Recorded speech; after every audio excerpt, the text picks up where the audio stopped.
ফুটেজটা 19 জুলাই 2024 শুক্রবার বিকাল 4টা রাজধানীর রামপুরা বনশ্রীর মেরাদিয়া বাজারে অবস্থিত রামপুরা থানার পার্শ্ববর্তী নির্মাণাধীন বিল্ডিং এর ঘটনা। ছাত্র গণহত্যার প্রতিবাদে জুম্মার নামাজ শেষে বনশ্রীবাসী বিক্ষোভে ফাইটে পড়ে। বনশ্রীর একাংশ রামপুরা ব্রিজের দিকে, আর একাংশ বনশ্রী আইডিয়াল স্কুলের ড্যামরা স্টাফ কোয়ার্টার রোডে বনশ্রীর শেষ মাথায় মেরাদিয়া বাজারে অবস্থিত রামপুর থানার আগে দক্ষিণ বনশ্রী রোড পর্যন্ত রাস্তায় মিছিল নিয়ে অবস্থান নেয়।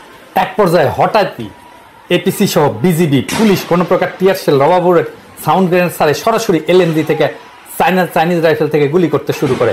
রাস্তায় লুটায় পড়ে নিহত হয় অনেক বিক্ষোভকারী। এমন অবস্থায় স্থানীয় জনগণ আরো ক্ষিপ্ত হইয়া বিজিবি পুলিশকে ধাওয়া দিয়ে বিভিন্ন অলিতে গলিতে ব্যস্ত রেখা 5 দিক দিয়ে রামপুর থানায় ঘেরাও করে। এক পর্যায়ে মেইন রাস্তা থেকে এপিসি সহ বিজিবি এবং থানার সামনে থেকে পুলিশের মুহুর্মুহু গুলিতে টিকতে না পেরে কয়েকজন কিশোর থানার পাশে মেইন রোড সংলগ্ন একটা নির্মাণাধীন 4তলা ভবনে উঠে পড়ে। এই সেই বিল্ডিং। এক পর্যায়ে বিজেপি পুলিশ থানা এরিয়া কন্ট্রোলে নিলে কয়েকজন পুলিশ ওই ভবনে উঠে যায়। সবাই চলে যেতে পারলেও এই একটা হতভাগ্য কিশোর ওই ভবনে আটকা পড়ে যায়। 4তলার ছাদের সাইড দিয়ে নাইমা সে নিজেকে লুকানোর চেষ্টা করে, কিন্তু তারা দেখে ফেলে 2 পুলিশ রিভলভার দিয়া পর 6 রাউন্ড গুলি কইরা ওই কিশোরের মৃত্যু নিশ্চিত করে। দেখেন, এদের বেতন দেওয়ার জন্য রেমিটেন্স পাঠাইবেন, এদের অস্ত্রের গুলির জন্য রেমিটেন্স পাঠাইবেন।